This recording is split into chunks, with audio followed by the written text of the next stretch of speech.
इस YouTube channel को subscribe करें और अगली वीडियो का अपडेट पाने के लिए बेल आइकन दबाएं। क्लास 11th लेसन जामुन का पेड़। लेखक हैं कृष्ण चंद्र। पहला प्रश्न, बेचारा जामुन का पेड़ कितना फलदार था और इसकी जामुनें कितनी रसीली होती थी। ये संवाद कहानी के किस प्रसंग में आया है? तो इसका उत्तर है, ये संवाद सेक्रेटरीट के लॉन के जामुन के पेड़ के गिरने से संबंधित है। जामुन का एक फलदार पेड़ जो सचिवालय के लॉन में स्थित था, रात की आंधी में गिर गया तथा उस पेड़ के नीचे एक आदमी दब गया। सुबह होने पर सचिवालय के माली ने उसे देखा और क्लर्क को इसकी सूचना दी। सभी क्लर्क इकट्ठे हो गए। वे सभी जामुन के पेड़ की प्रशंसा में चर्चा करते रहे, किंतु उन्हें उसके नीचे दबे व्यक्ति की कोई चिंता नहीं थी। पहले प्रश्न का दूसरा भाग है, इससे लोगों की कैसी मानसिकता का पता चलता है? तो इसका उत्तर होगा, इससे लोगों की संवेदनहीन मानसिकता तथा स्वार्थीपन का पता चलता है। आज लोग इतने स्वकेंद्रित एवं स्वार्थ में अंधे हो गए हैं कि उन्हें मरता हुआ व्यक्ति दिखाई नहीं देता, बल्कि केवल अपना हित, अपना लाभ दिखाई देता है। उन्हें इस बात की अधिक चिंता है कि अब खाने के लिए जामुन नहीं मिलेगी। उन्हें दबे हुए जिंदा आदमी की पीड़ा से कुछ लेना देना नहीं है। सेकंड क्वेश्चन, दबा हुआ आदमी एक कवि है, ये बात कैसे पता चली और इस जानकारी का फाइल की यात्रा पर क्या असर पड़ा? तो इसका उत्तर है, लॉन का माली दबे हुए आदमी को खाना खिलाते हुए उसे उसके केस की फाइल के विषय में बताता है। तब दबा हुआ आदमी कार्यवाही पर देरी होते हुए देखकर अनायास ही एक शेर सुना देता है, ये तो माना कि तगाफुल ना करोगे, लेकिन खाक हो जाएंगे हम तुमको खबर होने तक। शेर सुनकर माली ने उससे पूछा कि क्या वे शायर हैं? उसने सिर हिलाते हुए कहा, हाँ। तब माली ने उसके शायर होने की बात क्लर्क को और क्लर्कों ने अन्य लोगों को बताई। इस प्रकार बात तेजी से फैलते फैलते सबको पता चल गई। इस जानकारी का उसके केस पर यह प्रभाव पड़ा कि जो केस थोड़ा जल्दी सुलझता, उसमें अब और देरी होने की संभावना बढ़ गई।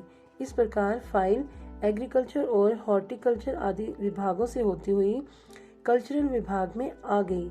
कल्चरल विभाग में आने पर भी फैसला पूरा नहीं हुआ। अंततः कार्रवाई और आगे की ओर बढ़ा दी गई और फैसला आने तक दबा हुआ आदमी मर गया।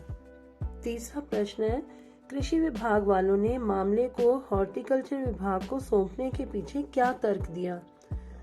तो इसका उत्तर है, कृषि विभाग वालों ने मामले को हॉर्टिकल्चर विभाग को सौंपने के पीछे ये तर्क दिया कि गिरा हुआ जामुन का पेड़ फलदार है। इसका संबंध कृषि विभाग से न होकर उद्यान कृषि विभाग से है। फोर्थ क्वेश्चन है, इस पाठ में सरकार के किन किन विभागों की चर्चा की गई है और पाठ से उनके कार्य के बारे में क्या अंदाजा मिलता है? तो इस पाठ में सरकार के लगभग 7 कार्यालयों की चर्चा की गई है, विभागों की चर्चा की गई है। पहला, व्यापार विभाग। ये विभाग देश में होने वाले व्यापार संबंधी कार्यों को देखता है। दूसरा, कृषि विभाग। इस विभाग का संबंध खेती से है। तीसरा, हॉर्टिकल्चर विभाग। इसका संबंध बागवानी और उसके रख रखाव से है। चौथा है मेडिकल विभाग। इसका संबंध शल्य चिकित्सा, दवाई आदि से है। नेक्स्ट है कल्चरल विभाग। इसका संबंध कला और साहित्य के विकास से है। नेक्स्ट है फॉरेस्ट विभाग। इसका संबंध जंगल और वहाँ के पेड़ों एवं वनस्पतियों से है। लास्ट है विदेश विभाग। ये विदेश तथा स्वदेश के आपसी संबंधों से संबंधित कार्य करता है। अब पाठ के आसपास के प्रश्न उत्तर भी देख लेते हैं। पहला है, कहानी में 2 प्रसंग ऐसे हैं जहाँ लोग पेड़ के नीचे दबे आदमी को निकालने के लिए कटिबद्ध होते हैं। ऐसा कब कब होता है और लोगों का ये संकल्प दोनों बार किस किस वजह से भंग होता है?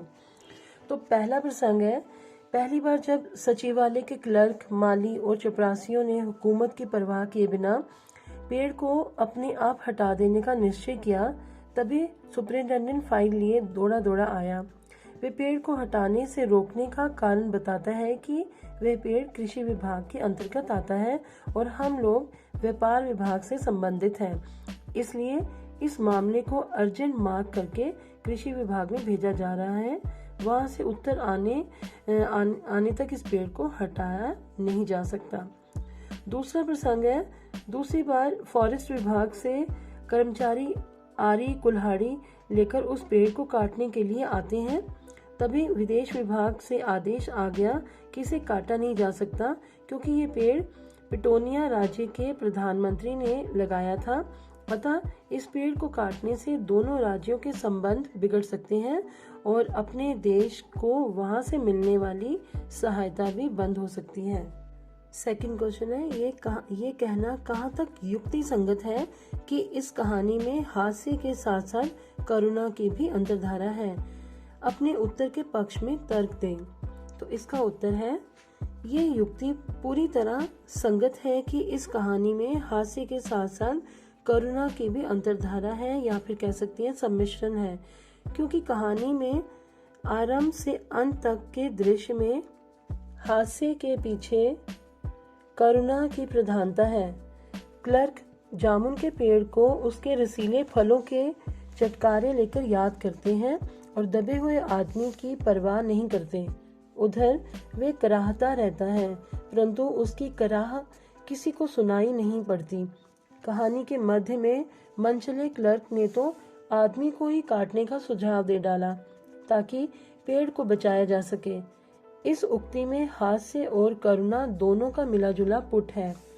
कहानी का अंत अत्यंत ही कारुणिक है, जब इधर सरकार पेड़ को काटने का फैसला करती है और उधर वे दबा हुआ व्यक्ति मर जाता है। तीसरा प्रश्न है, यदि आप माली की जगह होते तो हुकूमत के फैसले का इंतजार करते या नहीं? अगर हाँ तो क्यों, और नहीं तो क्यों? तो इसका उत्तर होगा, यदि मैं माली की जगह होती तो मामला क्लर्क तक नहीं पहुंचता। हुकूमत के फैसले का इंतजार तो बहुत दूर की बात है। मानवीय दृष्टिकोण से मेरी प्रथम प्रतिक्रिया ये होती कि आवाज दे देकर सबको इकट्ठा करती और पेड़ को हटाने की कोशिश करती, ताकि वे दबा हुआ व्यक्ति किसी भी हालत में बच जाए। यद्यपि अधिकारी के आदेश या हुकूमत के फैसले का इंतजार सामान्य स्थिति के लिए उचित है, परंतु मनुष्य के जीवन से मूल्यवान कुछ भी नहीं है, इसलिए मैं कोई खतरा मोल नहीं लेती। नेक्स्ट है, शीर्षक सुझाइए। कहानी के वैकल्पिक शीर्षक सुझाएं। निम्नलिखित बिंदुओं को ध्यान में रखकर शीर्षक गढ़े जा सकते हैं।